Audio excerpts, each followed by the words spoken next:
নমস্কাৰ ডিয়াৰ মেমলৈ সকলোকে স্বাগতম। আজি মই লসাগু আৰু গসাউৰ কেইটামান প্ৰশ্ন লৈ আহিছোঁ। প্ৰথম প্ৰশ্নটো লৈছোঁ, কোন বৃহত্তম সংখ্যাৰে 82, 123 আৰু 164ক হৰণ কৰিলে যথাক্ৰমে 2, 3 আৰু 4 বাকী থাকে? আমাক প্ৰশ্নটো কি কৈছে, কোন বৃহত্তম সংখ্যাৰে মানে 82, 123 আৰু 164ক হৰণ কৰিলে মানে কি 2, 3 আৰু 4 বাকী থাকিব। এই অংকটো কৰিব লাগিব। প্ৰথমতে আমাক কি কৈছে যে যথাক্ৰমে বাকী থাকে কিমান 2, 3 আৰু 4, মানে কি 82ৰ পৰা 2 বিয়োগ কৰিব লাগিব। 82ৰ পৰা 2 বিয়োগ কৰিলে থাকিব 80। তাৰপিছত 123ৰ পৰা 3 বিয়োগ কৰিব লাগিব, থাকিব 120। তাৰপিছত 164ৰ পৰা 4 বিয়োগ কৰিব লাগিব, থাকিব 160। এতিয়া আমি 80, 120 আৰু 160ৰ গসাউ উলিয়াব লাগিব। গসাউ যিমান হ'ব সেই সংখ্যাটোৱে হ'ব এই গোটেই তিনিটা সংখ্যাকে হৰণ যোৱা বৃহত্তম সংখ্যা। এতিয়া আমি 80, 120 আৰু 160 আমি গসাউ উলিয়াম। 2ৰে যাব 40 দুগুণ 80, 60 দুগুণ 120, 80 দুগুণ 160। আকৌ 2ৰে যাব 20 দুগুণ 40, 30 দুগুণ 60, 40 দুগুণ 80। 2ৰে যাব 2 10 গুণ 20, 15 দুগুণ 30, 20 দুগুণ 40। 2ৰে গোটেইকেইটা নাযাব, 5ৰে কৰিলোঁ। 5 দুগুণ 10, 5 3 গুণ 15, 5 4 গুণ 20। এতিয়া আমি 80, 120 আৰু 160ৰ গসাউ কিমান পালোঁ? এতেকে 80, 120, 160ৰ গসাউ হ'ব 2 পূৰণ 2 পূৰণ 2 পূৰণ 5, মানে এইকেইটা যিকেইটা কমন উৎপাদক, সাধাৰণ উৎপাদক 2, 2, 2 আৰু 5। 2 পূৰণ 2 পূৰণ 2 পূৰণ 5, 2 দুগুণ 4, 4 দুগুণ 8, 8 5 গুণ 40। এতেকে নিৰ্ণয় বৃহত্তম সংখ্যাটো হ'ব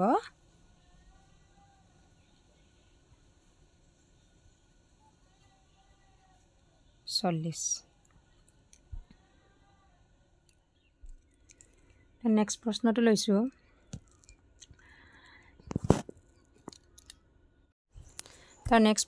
লৈছোঁ,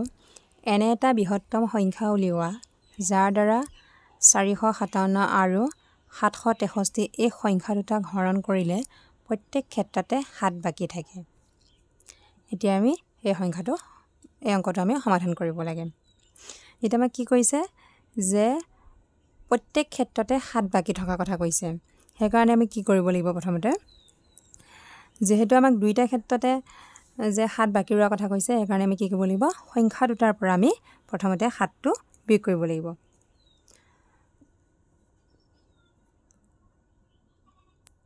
(457 - 7 = 450). তাৰপিছৰ সংখ্যাটো হৈছে 763 - 7 = 13, 7 গ'লে 6, থাকিল 5, 7 মানে 756। এতিয়া 450 আৰু 756, এতিয়া আমি উলিয়াব লাগিব 450 আৰু 756ৰ যিটো গসাউ হ'ব সেইটোৱে হ'ব ইয়াৰ বৃহত্তম সংখ্যা। এতিয়া 457 আৰু 763 আমি গসাউ উলিয়াম। 450 আৰু 756 সেইটোহে ল'ব লাগিছিল।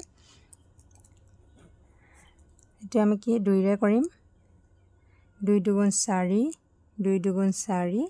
2 5 গুণ 10, 2 3 গুণ 6, 2 7 গুণ 14, 2 8 গুণ 16। এতিয়াটো আছে 225 আৰু এইটো 358। এতিয়া এই দুটা 2ৰে যাবনে 2ৰে নাযায় 3ৰে কৰিম 3 7 গুণ 21 3 5 গুণ 15 3 1 গুণ 3 3 2 গুণ 6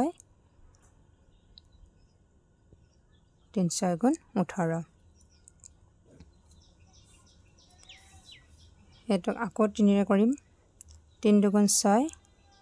3 5 গুণ 15 3 4 গুণ 12 3 2 গুণ 6 আৰু 25 আৰু 42 আৰু ইহঁত দুটাক আৰু কোনোটো ঘৰত নাযায় সেইকাৰণে আমি ইমানতে থলো এতেকে 450 আৰু 756 গসাও হ'ব 2 পূৰণ 3 পূৰণ 3 সমান 2 3 গুণ 6 6 3 গুণ 18 এতেকে নিৰ্ণয় বৃহত্তম সংখ্যাটো হ'ব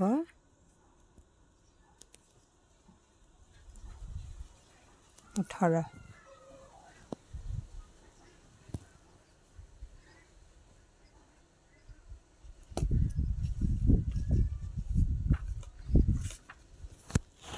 এটা গসাও আৰু লসাগুৰ এটা ধৰ্ম আছে সেই ধৰ্মটো হৈছে দুটা সংখ্যাৰ গসাও পূৰণ লসাগু সমান সংখ্যা দুটাৰ পূৰণফল মানে কি হয় সংখ্যা দুটাৰ লসাগু আৰু গসাও পূৰণ কৰিলে যিটো সংখ্যা পোৱা যায় মানে এই যি সংখ্যা দুটাৰ পূৰণফল হ'ব হেতু সমান সমান বুলি কৈছে এতিয়া আমি এই ধৰ্মটোৰ ওপৰত কেইটামান প্ৰশ্ন আনিছো প্ৰশ্নটো লৈছো দুটা সংখ্যাৰ গসাও 8 আৰু লসাগু 192 এটা সংখ্যা 24 হলে আনটো সংখ্যা কিমান এতিয়া আমাক কি উলিয়াব দিছে আনটো সংখ্যা উলিয়াব দিছে এটা সংখ্যা দিয়া আছে 24 আৰু আনটো সংখ্যা কিমান আমাক হেতু উলিয়াব দিছে এতিয়া আমি লম ধৰা হল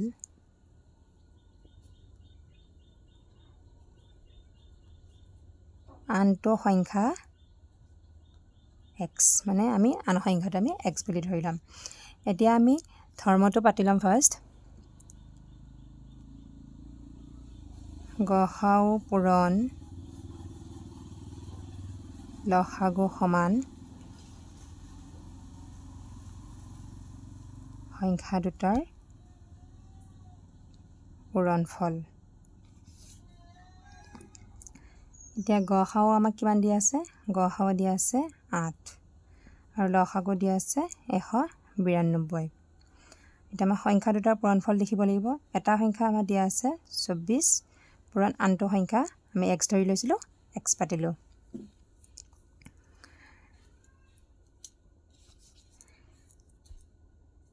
এতিয়া 24 পূৰণ x আছে মানে 24 ৰ লগত আমাৰ x টো পূৰণ হৈ আছে আমি যদি x টো এফালে লৈ আহো তেতিয়া হলে কি হ'ব ইয়াত পূৰণ হৈ আছে উলটি গলে হিফালে গলে কি হৈ যাব হৰণ হৈ যাব সেইকাৰণে 8 পূৰণ 192 আমি x টো 24 ৰ লগত x টো কি হৈ আছিল পূৰণ হৈ আছিল ইফালে অহাৰ কাৰণে হৰণ হৈ যাব এতিয়া আমি 8 ৰে 24 ক কাটিম 8 3 গুণ 24 3 ৰে 192 কাটিম 3 6 গুণ 18 3 4 গুণ 12 মানে 64 এতিয়া x সমান আমি কিমান পালো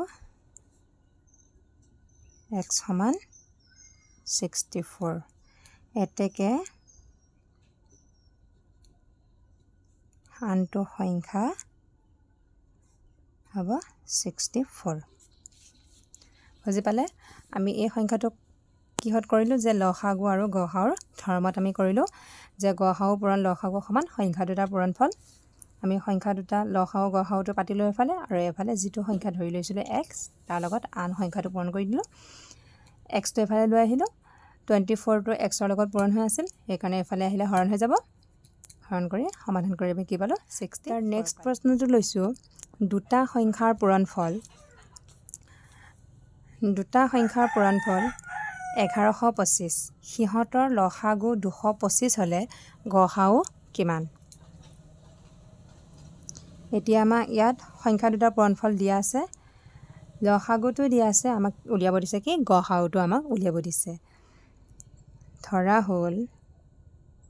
আমি যিটো নাই সেইটো আমি ধৰি ল'ব লাগিব ধৰা হ'ল গসাউ x আমি গসাউ x ধৰি ল'লো এতিয়া আমি ধৰ্মটো পাতিম গসাউ পূৰণ লসাগু সমান সংখ্যা দুটাৰ পূৰণফল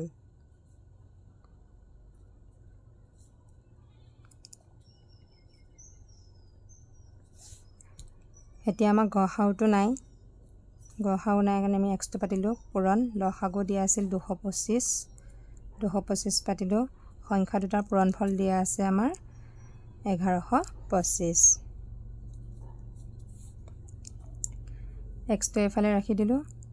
225 টো x ৰ লগত পূৰণ হৈ আছে এফালে গলে হৰণ হৈ যাব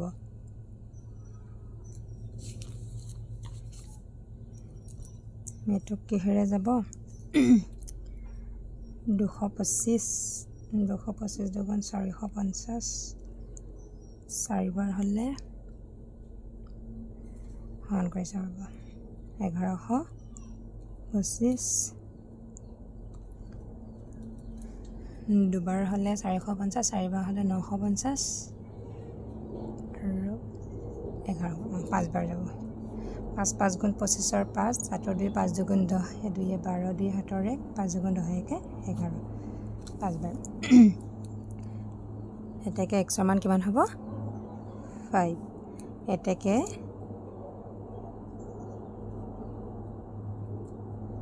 সংখ্যা দুটাৰ গসাউ হ'ব 5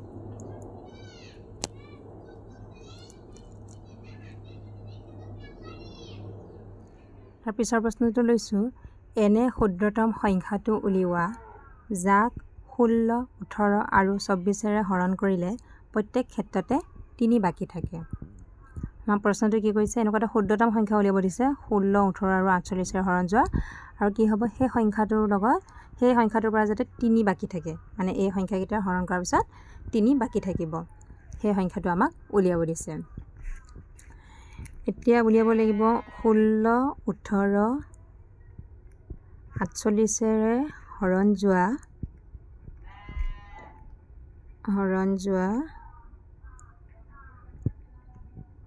ক্ষুদ্ৰতম সংখ্যাটো হ'ল সিহঁতৰ লসাগু সিহঁতৰ লসাগুটো ক্ষুদ্ৰতম সংখ্যাটো হ'ব সিহঁতৰ লসাগুটো আৰু লসাগুটোৰ লগত 3 যোগ কৰিলে আৰু লসাগুটোৰ লগত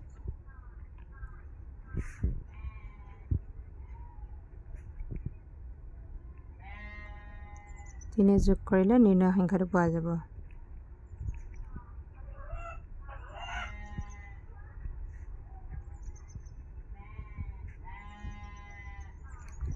এটা আমি ইহঁত তিনিটাৰ লসাগুটো উলিয়াম 16 18 48 2 ৰে গ'ল 2 8 গ'ল 16 2 9 গুণ 18 2 24 গুণ 48 আকৌ 2 ৰে কৰিম 2 4 গুণ 8 9 টো নাযায় 9 নমাই আনিলো 2 12 গুণ 24 এবাৰ 3 ৰে কৰিম 4 টো নাযায় নমাই আনিলো 3 3 গুণ 9 3 4 গুণ 12 4 ৰে কৰিম 4 1 গুণ 4 3 নাযায় নমাই আনিলো 4 1 গুণ 4 এতেকে 16 18 48 ৰ লসাগু 2 পূৰণ 2 পূৰণ 3 পূৰণ 4 পূৰণ 3 2 3 4 5 2 পূৰণ 2 পূৰণ 3 পূৰণ 4 পূৰণ 3 একটো নিলিখিলেও হ'ব 2 2 4 4 3 গুণ 12 4 12 গুণ 48 48 3 গুণ 3 8 গুণ 24 4 7 2 3 4 গুণ 12 14 144 এতেকে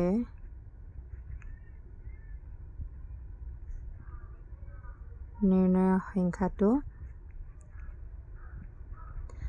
মানে আমাৰ লসাগুৰ লগত আমি কি কৰি আমি ওপৰত পাইছিলোঁ যে লসাগুৰ লগত 3 যোগ কৰিব লাগিব যেটো আমি লসাগু পাম লসাগুৰ লগত 3 যোগ কৰিলে সেই সংখ্যাটো পোৱা যাব